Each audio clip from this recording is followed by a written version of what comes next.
ఇప్పటికే తీవ్ర ఆర్థిక సంక్షోభాన్ని, తీవ్ర ఆహార కొరతను ఎదుర్కొంటూ ఎన్నో ఇబ్బందులకు గురవుతున్నటువంటి దాయాది దేశమైనటువంటి పాకిస్తాన్ తన వక్ర బుద్ధితో, తన నీచపు బుద్ధితో ఇప్పుడు మరింత దిగజారిపోయింది.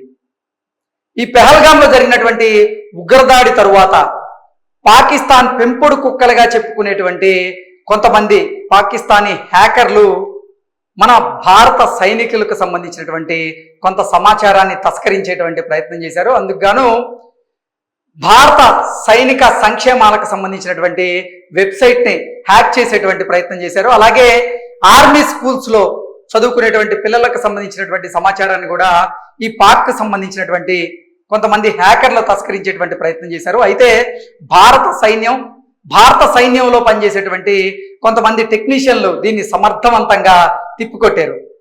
ఇది పాకిస్తాన్కి ఒక కొత్త అవమానంగా అయితే ఇప్పుడు కొన్ని వార్తలు వస్తూ ఉన్నాయి. అసలు పాకిస్తానీ హ్యాకర్లు ఏం చేద్దామని ప్రయత్నం చేశారు, ఎలా విఫలమయ్యారు, వారి విఫలం అవడానికి కారణం ఏంటి, అసలు వారు ఎటువంటి ప్రయత్నాలు చేశారనేది ఒకసారి మనం పూర్తి స్థాయిలో విశ్లేషణ అయితే చేసుకుందాం. పాకిస్తాన్కి కొత్త అవమానం.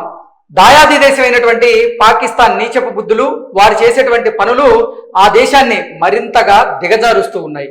ఆర్మీ స్కూల్స్, ఆర్మీ సిబ్బంది సంక్షేమ వెబ్సైట్లను లక్ష్యంగా చేసుకుని పాకిస్తాన్ హ్యాకర్లు తోకలు జాడించారు. అయితే భారత్ అన్ని కట్ చేసి పంపించింది.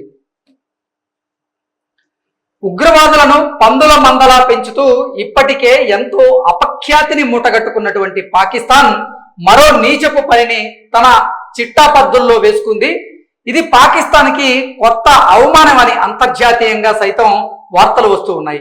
ఇప్పటికే దాయాది దేశం తాజాగా చేసినటువంటి ఈ నికృష్టపు పనేంటంటే ఇండియన్ ఆర్మీ స్కూల్స్ లో చదివేటువంటి పిల్లలు, మాజీ సైనికుల వివరాల కోసం ఆర్మీ వెబ్సైట్లపై పాకిస్తాన్ పెంపుడు మూక సైబర్ అటాక్ చేసింది. అయితే ఈ సైబర్ దాడులను భారత్ అడ్డుకుంది. సైబర్ గ్రూప్ HOAX 1337 అలాగే నేషనల్ సైబర్ క్రూ అని పిలువబడేటువంటి హ్యాకర్ గ్రూపులు ఇటీవల పహల్గాం ఉగ్రదాడి తరువాత ఆ దాడి బాధితులను ఎగతాళి చేసే అసభ్యకరమైనటువంటి కంటెంట్ను పెట్టేందుకు ఆర్మీ పబ్లిక్ స్కూల్ APS అలాగే నగ్రోటా, సంజువాన్ వెబ్సైట్లపై దాడి చేశారు. అంతేకాదు వాటిలోని సమాచారం తస్కరించేందుకు, ధ్వంసం చేసేందుకు కూడా ఈ పాకిస్తానీ హ్యాకర్లు అయితే ప్రయత్నం చేశారు.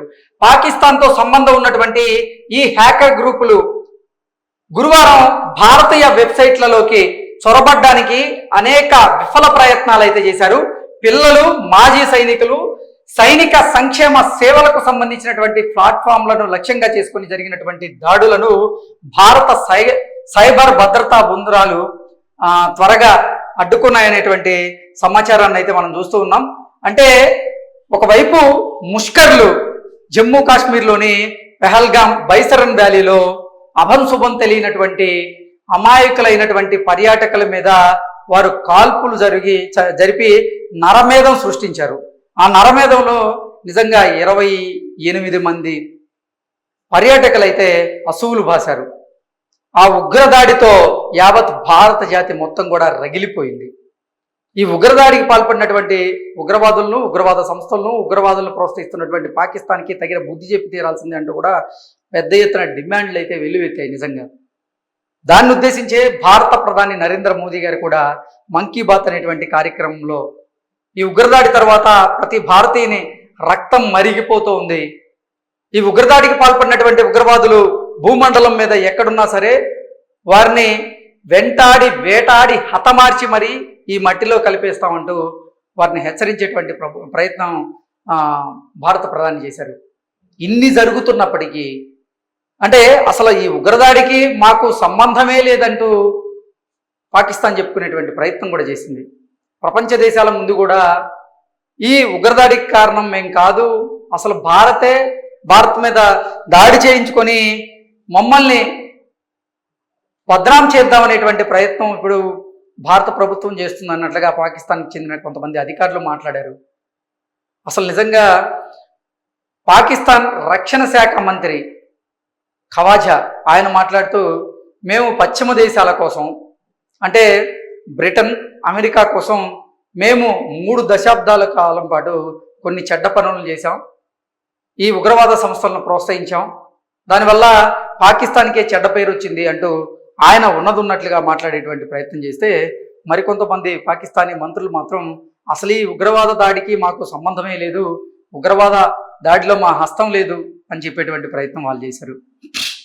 ఉగ్రవాద సంస్థలను ప్రోత్సహిస్తుంది వాళ్ళే, ఉగ్రవాద సంస్థలకి ఆర్థిక సాయం చేస్తుంది వాళ్ళే, ఉగ్రవాద సంస్థలకి ఆయుధాలను సప్లై చేస్తుంది వాళ్ళే, ఉగ్రవాద సంస్థలను వెనకుండి నడిపిస్తుంది వాళ్ళే, ఉగ్రవాదులకి ఆశ్రయం ఇస్తుంది కూడా వారే.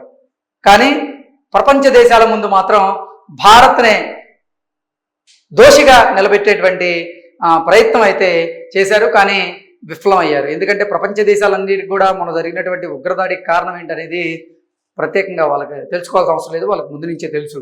సో ఈ ఉగ్రదాడి జరిగిన తర్వాత కూడా భారత ప్రభుత్వం కొన్ని కీలకమైనటువంటి నిర్ణయాలు తీసుకుంది. సింధు నది జలాలను పాకిస్తాన్కి ప్రవహించకుండా అడ్డుకట్ట వేయడంలో విజయవంతమైంది. సింధు జలాలను రద్దు చేసింది. ఆ తర్వాత పాకిస్తాన్ కూడా కొన్ని నిర్ణయాలు తీసుకుంది. భారత్లో ఉన్నటువంటి పాకిస్తానీలు ఎవరైతే ఉన్నారో వారి 48 గంటల్లో ఎట్టి పరిస్థితుల్లో భారత్ను వదిలి పాకిస్తాన్కి వెళ్ళిపోవాల్సింది అంటూ ఆదేశాలు జారీ చేసింది. వారి వీసాలను రద్దు చేసింది, వారి మెడికల్ వీసాలను రద్దు చేసింది. ఇలా రకరకాల చర్యలకైతే భారత ప్రభుత్వం ప్రయత్నం చేసింది. కానీ ఈ ఉగ్రదాడికైతే ప్రతీకారం తీర్చుకునేటువంటి ప్రయత్నం అయితే భారత ప్రభుత్వం చేయలేదు.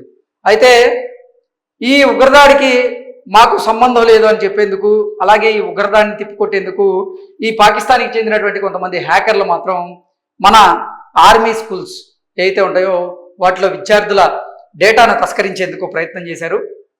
అలాగే ఈ సైనిక సంక్షేమానికి సంబంధించినటువంటి ఈ వెబ్సైట్ ఏదైతే ఉందో దాంట్లో కూడా చొరబడేందుకు, దాంట్లో డేటాని తస్కరించేందుకు, దాన్ని ధ్వంసం అందుకు కూడా పాకిస్తాన్ హ్యాకర్లు అయితే నిజంగా ప్రయత్నం చేశారు. అయితే మన దగ్గర ఉన్నటువంటి భారత సైబర్ భద్రతా బృందాలు మాత్రం వారి ప్రయత్నానికి అడ్డుకట్ట వేశారు, సక్సెస్ అయ్యారు.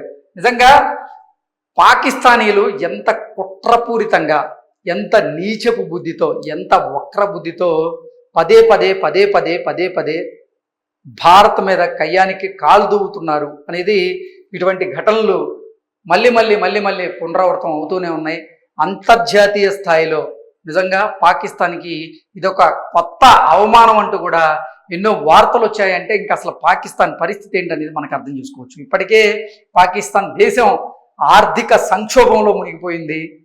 అక్కడ తీవ్ర ఆహార కొరత ఉంది, ఎన్నో ఇబ్బందులను ఆ దేశం ఎదుర్కొంటూ ఉంది, సంపద సృష్టి లేదు, దానికి తోడు నిత్యావసర ధరలు భారీగా పెరిగిపోయాయి, వారి జీవన విధానాలు మెరుగుపడాల్సింది పోయి నానాటికి దిగజారేటువంటి పరిస్థితి అయితే ఉంది. ఈ నేపథ్యంలో ఉగ్రవాదాన్ని వాళ్ళు మళ్ళీ ప్రోత్సహిస్తూ భారత్తో కయ్యానికి కాల్దువుతూ ఉండడం పాకిస్తాన్కి అంత మంచిది కాదు అంటూ కూడా అంతర్జాతీయ నిపుణులు అయితే పాకిస్తాన్ని హెచ్చరించేటువంటి ప్రయత్నం అయితే చేస్తూ ఉన్నారు. Thank you so much.